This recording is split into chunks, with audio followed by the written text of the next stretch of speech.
रहमानुर्रहीम। अस्सलाम वालेकुम dear students, आज हम सीखेंगे 9th class physics chapter number 5 gravitation के एक्सरसाइज के MCQs.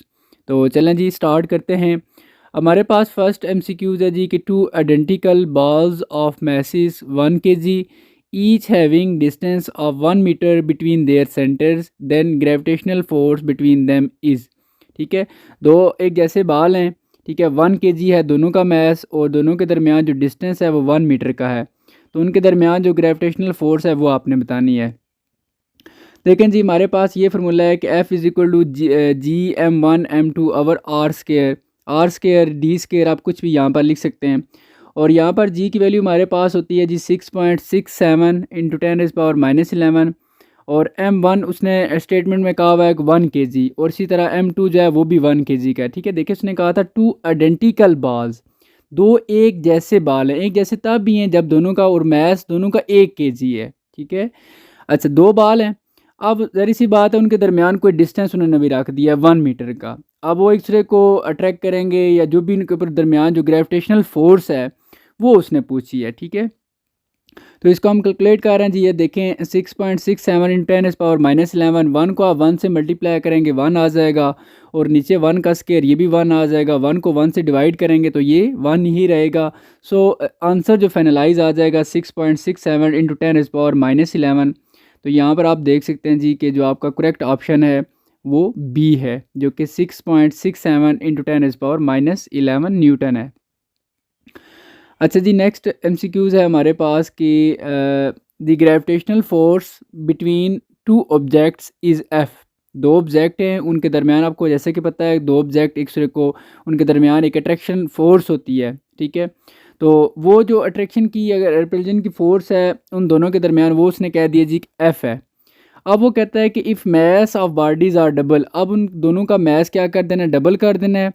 And the distance between their centre is reduce to half, और डिस्टेंस को क्या कर देना है, हाफ कर देना है। देन ग्रेविटेशनल फोर्स इज़, तो जो ग्रेविटेशनल फोर्स है उसके ऊपर क्या फ़र्क पड़ेगा। तो ये देखते हैं जी, हमारे पास ये ग्रेविटेशनल फोर्स है F is equal to G m1 m2 over D square. और यहाँ पर हम क्या करते हैं जी कि उसने कहा जी मैस को डबल कर दें। तो देखें जी, हमने क्या किया, M1 को 2m1 कर दिया, और M1 के ऊपर मैंने छोटी सी एक डैश प्राइम डाल दिया ताकि ये न्यू मैस आ गया। और इसी तरह जो M2 है ये भी 2m2 हो जाएगा, डबल हो जाएगा। और इस तरह उसने कहा था कि डिस्टेंस जो उनके दरमियान है वो उसको हाफ़ कर देना है। तो जो डी प्राइम यानी कि जो न्यू डिस्टेंस है वो हाफ़ हो जाएगा d/2। और आपने ग्रेविटेशनल फोर्स बतानी है, न्यू ग्रेविटेशनल फोर्स है इसलिए इसके ऊपर भी मैंने डैश ही डाल दी है। अब आप देखते हैं जी, हम फार्मूले के अकॉर्डिंग चलते हैं। ये हमारे पास फार्मूला बनेगा कि F prime is equal to G m1 m2 over D prime square. ठीक है, तो यहाँ पर आप देख सकते हैं Gm1 प्राइम जो हमारे पास डबल होके आ गया हुआ है, क्योंकि स्टेटमेंट में उसने कहा था डबल कर दें 2m1, और इसी तरह m2 भी डबल हो जाएगा 2m2, और डिस्टेंस जो है वो हाफ हो जाएगा d/2। तो इस तरह आप देख सकते हैं जी, G 2 को मल्टीप्लाई करेंगे 4 आ जाएगा, 4m1 m2, और नीचे जब स्केयर अप्लाई होगा डी के ऊपर तो ये डी स्केयर बन जाएगा, और 2 के ऊपर अप्लाई होगा तो ये 4 बन जाएगा। और जो 4 है नीचे, जो डी स्केयर के नीचे जो 4 है ये सबसे ऊपर चला जाएगा। तो इस तरह ये हो जाएगा जी G4 × 4m1 m2 over D square. ये आप सोच रहे होंगे कि ये 4 ऊपर कैसे चला गया, तो ये आप साइड पे देखें ज़रा। G4m1 m2 ये डिवाइड हो रहा है किसके साथ, डी स्केयर ओवर 4 के साथ। तो ये देखें मैंने क्या किया है, G4m1 m2 ये जो डिवाइड का साइन है इसको मैंने मल्टीप्लाई में चेंज किया है। ये तो आपको पता होगा, जब हम साइन को चेंज करते हैं डिवाइड को मल्टीप्लाई में तो नीचे वाली वैल्यू ऊपर चली जाती है और ऊपर वाली नीचे आ जाती है। तो यहाँ पर भी 4 ऊपर चला गया और डी स्केयर नीचे आ गया। अब आप 4 को 4 से मल्टीप्लाई करेंगे तो ये 16m1 m2 over D square आ जाएगा। ठीक है जी, तो इस तरीके से ये सॉल्व हुआ है। अब आओ जाए इसी टॉपिक पे देखें जो हम सॉल्व कर रहे थे जी। और ये 4 16 हो जाएगा m1 m2 over D square. तो 16 को आप साइड पे कर लें, बाकी सारी वैल्यू को आप ब्रैकेट में लिखें। और ये आप देख सकते हैं जो चीज़ ब्रैकेट में लिखी हुई है ये F के इक्वल ही है। तो आप देख सकते हैं जी, जो न्यू ग्रेविटेशनल फोर्स है वो 16 टाइम हो गई है। ठीक है, तो हमारे पास यहाँ पर करेक्ट ऑप्शन जो बनता है वो डी है, जो कि 16F है। ठीक हो गया जी, ऑप्शन डी करेक्ट है। अब नेक्स्ट एमसीक्यूज़ है हमारे पास कि the force of gravity applied by earth on sun is that of sun on earth. ठीक है, तो ये आपको एक डायग्राम नज़र आई है, इसमें आप देखें कि अर्थ है एक तरफ और एक तरफ सन है, दोनों एक दूसरे के ऊपर फोर्स अप्लाई कर रहे हैं। हमने देखना है कि अर्थ कितनी फोर्स अप्लाई कर रही है और सन कितनी फोर्स अप्लाई कर रहा है। ठीक है जी। तो देखें हमारे पास ये फार्मूला होता है कि F1, लेट्स सपोज हमने एक को F1 कह दिया है जो कि इक्वल हो जाएगा जी, मैस यहाँ पर एक सन का है और एक अर्थ का है और आर स्क्वायर। और इसी तरह हमने दूसरी फोर्स कैलकुलेट करने के लिए उसको F2 कह देंगे जो कि जी वो भी एक मैस सन का है और दूसरा अर्थ का है और आर स्क्वायर। अगर देखा जाए तो F1 और F2 कि दोनों जो राइट साइड्स हैं दोनों बिल्कुल एक जैसी हैं। अगर राइट साइड्स इक्वल हैं तो इट्स मीन लेफ्ट साइड भी इक्वल होंगी, F1 इक्वल होगा F2 के। सो यहाँ से हम कह सकते हैं the force of gravity applied by earth on sun is same as that of sun on earth. दोनों की ग्रेविटेशनल फोर्स जो है वो क्या होगी, सेम होगी। ठीक है जी। तो ये फार्मूले के थ्रू आप देख सकते हैं। तो यहाँ पर आपके पास जो करेक्ट ऑप्शन बन रहा है वो डी है, यानी कि सेम एज। ठीक है जी, करेक्ट ऑप्शन डी। अब नेक्स्ट आपके पास MCQs 4 है कि the weight of a body on the earth is 100 newton, what is its weight on the moon. ठीक है, एक बॉडी है उसका वेट जो अर्थ के ऊपर 100 न्यूटन है। ठीक है, और उसी का जो वेट है वो मून के ऊपर कितना होगा, क्या चेंज हो जाएगा, सेम रहेगा, कितना फ़र्क आएगा, ये सारी चीज़ें हमने कैलकुलेट करके बतानी है। तो देखें जी वेट और साथ मैंने सब्सक्रिप्शन में थोड़ा सा छोटा सा ई लिख दिया है सब्सक्रिप्ट में। ठीक है, WE ये यानी कि वेट ऑफ अर्थ। ठीक है, वेट ऑफ अर्थ नहीं, वेट ऑन अर्थ। ठीक है, जो उस बॉडी का वेट है ना अर्थ के ऊपर वो कितना है जी 100 न्यूटन। और what is its weight on moon, तो वेट ऑन मून इसको मैंने WM कर दिया, M से मुराद यहाँ पर मून है, ये हमने फाइंड आउट करना है। सोल्यूशन हमारे पास क्या होगा, जो चीज़ गिवन है कि weight on earth is equal to 100 और यहाँ पर आपको पता है वेट इक्वल होता है mg के, तो मैंने यहाँ पर mg इज़ इक्वल टू 100 कर दिया है। और यहाँ पर मैंने जी को क्योंकि m के साथ मल्टीप्लाई हो रहा था और मैंने 100 के साथ जाके डिवाइड किया और 100 डिवाइडेड बाय जी की वैल्यू 10 या 9.8 आप पुट कर सकते हैं, तो ये 10 आ जाएगा। मैथ्स है तो केजी 10 kg। अब आप देखें जी अगर वेट ऑन मून देखना है तो WM is equal to MGM, तो यहाँ पर जी की वैल्यू मून वाली होनी चाहिए। तो मैथ्स आपके पास 10 kg है और जी जो मून के ऊपर होती है वो 1.667, यानी कि जो अर्थ के ऊपर जी की वैल्यू होती है ना उसको आपने डिवाइड कर देना है 6 से, तो इस तरह आपके पास जो है ना वो value of G on moon आ जाएगी, तो 1.667। तो इस तरह हम कह सकते हैं कि ये 16.67 न्यूटन। तो यहाँ पर आप देख सकते हैं जी आपके पास जो करेक्ट ऑप्शन बन रहा है वो डी है जो कि 16.67 न्यूटन है। नेक्स्ट MCQs की तरफ आते हैं जी। MCQs number 5, the weight of an object is smallest at, जो उस ऑब्जेक्ट का वेट है वो कम से कम है, स्मॉलेस्ट है किस जगह पे। ये 4 ऑप्शन आपको दिए गए हैं, पोल्स, मरी, मून, इक्वेटर। देखें जी सबसे पहले जो वेट का आपका फार्मूला पता होना चाहिए, W is equal to mg। और यहाँ पर आप देख सकते हैं W जो है वो डिपेंड कर रहा है G के ऊपर, क्योंकि जो मैस होता है वो चेंज नहीं होता, मैस यहाँ पर कांस्टेंट ही रहेगा। G जो है वो चेंज होती रहती है place to place. So weight depend कर रहा है G के ऊपर। अब हम देखते हैं कि वेट कम से कम कहाँ पर होगा। ठीक है, जहाँ पर जी की वैल्यू कम से कम होगी। और आपको पता होना चाहिए जैसे जैसे हम अर्थ की सरफेस से दूर जाते हैं तो जी की वैल्यू जो है वो कम होती है। जब जी की वैल्यू कम होगी तो वेट भी कम हो जाएगा। अब आप बहुत आसानी से बता सकते हैं कि ये जो 4 ऑप्शन दिए गए इनमें से किस जगह पर जी की वैल्यू कम से कम होगी। जो वैल्यू ज़मीन की अर्थ सरफेस से यानी कि दूर है, ठीक है, तो वो मून है।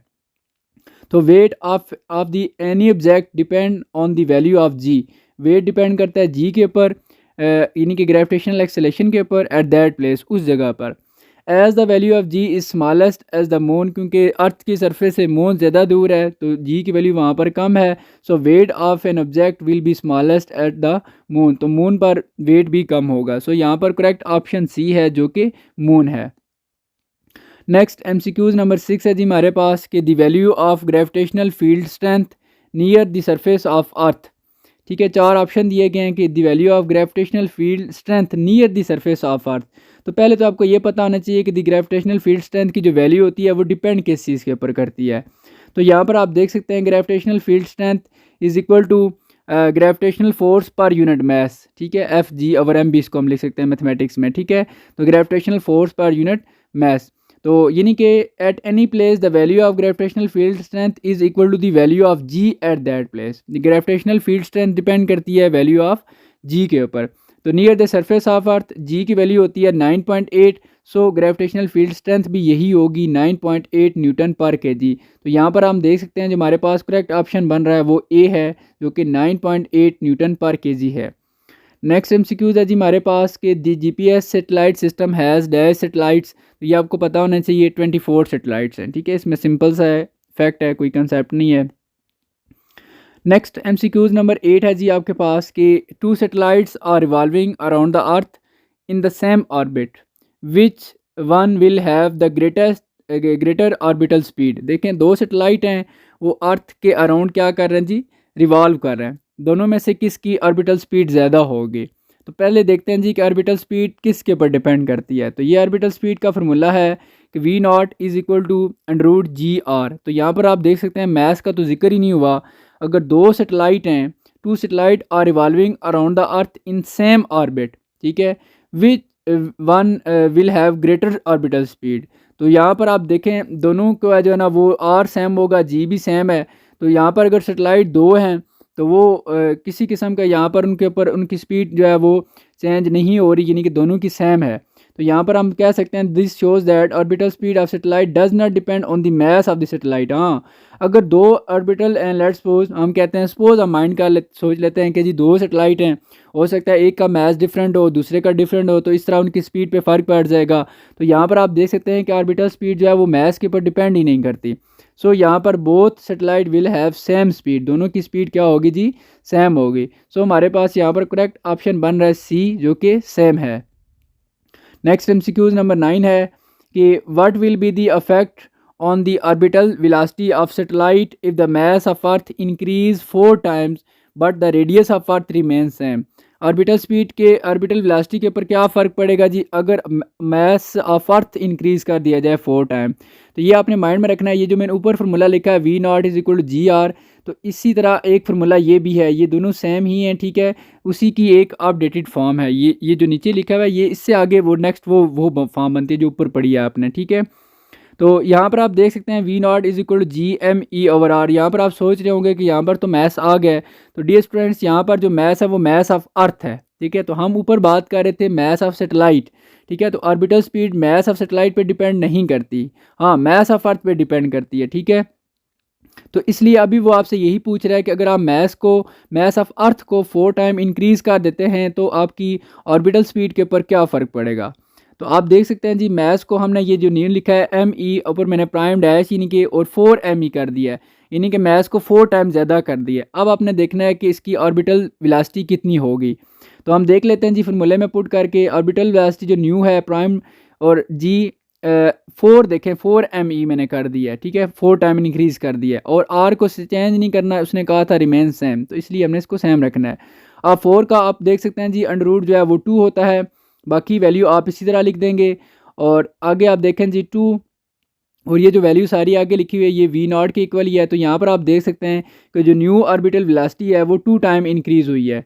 सो यहाँ पर हमारे पास जो करेक्ट ऑप्शन है वो ए है, जो कि इंक्रीज़ 2 टाइम्स, ठीक है जी। नेक्स्ट एमसीक्यूज नंबर 10 है हमारे पास कि at the height equal to 2 times the earth that at the height equal to 2 times the radius of earth the value of g will be. यहाँ पर मैं आपको एक और भी एमसीक्यूज बताऊंगा, वो भी आपने माइंड में रखना है क्योंकि पेपर में आ सकता है। देखें जी हमारे पास ये फार्मूला होता है कि G is equal to G M E और आर ई, यानी कि मास ऑफ अर्थ और रेडियस ऑफ अर्थ का स्क्वायर। इसको हम क्या करते हैं जी एच, यानी कि अब हाइट का जिक्र हुआ है तो यहाँ पर हम क्या कर देंगे जी एम ई और आर ई प्लस एच यहाँ पर भी कर देंगे। और यहाँ पर उसने हाइट जो बताई है वो उसने कहा 2 times the radius of earth, यानी कि जो रेडियस ऑफ अर्थ होता है उसको आप डबल कर दें। तो ये देखें मैंने फार्मूले में क्या किया, एच की जगह मैंने 2 आर ई कर दिया। अब यहाँ पर क्या होगा G M E over R E plus 2 R E, ये 3 आर ई हो जाएगा। और आप देख सकते हैं जी आगे एम ई ओवर 3 का स्केयर 9 हो जाएगा, 9 आर ई स्केयर। और आप 1/9 अलग से कर लें, बाकी वैल्यू सारी आप ब्रैकेट में लिख लें G M E over R E square. तो यहाँ पर 1/9 ये सारा ब्रैकेट में जो लिखा हुआ है ये जी के इक्वल ही है, ऊपर आप देख सकते हैं। और इस तरह आप जी/9 कर देंगे। तो यहाँ पर आपके पास जो करेक्ट ऑप्शन बन रहा है वो ए है, जो कि जी/9 है। लेकिन यहाँ पर आपको एक और चीज़ बता दूँ, ये एमसीक्यू चेंज होकर भी आ सकता है कि at the height equal to 1 time the radius of earth, यानी कि 2 की जगह 1 कर दिया जाए तो फिर ऑप्शन सी करेक्ट बन जाता है जी/4, ठीक है जी। तो चलें अब नेक्स्ट एमसीक्यूज हमारे पास है the value of ji decrease with, G की वैल्यू कम होती है। ये मैं आपको पहले बता चुका हूँ, जैसे जैसे आप अर्थ की सरफेस से दूर जाएंगे तो जी की वैल्यू जो है वो डिक्रीज़ होती है। सो यहाँ पर हम देख लेते हैं जी दोबारा से कि the value of g depends upon the distance from the centre of earth and it decreases with altitude. जैसे जैसे आप अर्थ की सरफेस से दूर जाएंगे जी की वैल्यू कम होती है। So the value of ji decrease with moving away from the earth surface. ठीक है, तो यहाँ पर आपके पास जो करेक्ट ऑप्शन बन रहा है वो डी है, moving away from earth surface. जैसे जैसे आप अर्थ की सरफेस से दूर जाएंगे जी की वैल्यू कम हो जाएगी। ये स्टूडेंट्स यहाँ पर आपके एमसीक्यूज कंप्लीट हो जाते हैं। और अगर आपने अभी तक चैनल को सब्सक्राइब नहीं किया हुआ तो चैनल को सब्सक्राइब भी कीजिएगा और साथ बेल आइकन पर भी प्रेस कीजिएगा ताकि आपको तमाम सारी वीडियोज़ जो है वो मिलती रहें। और अपना बहुत सारा ख्याल रखिएगा जी। अल्लाह हाफिज़।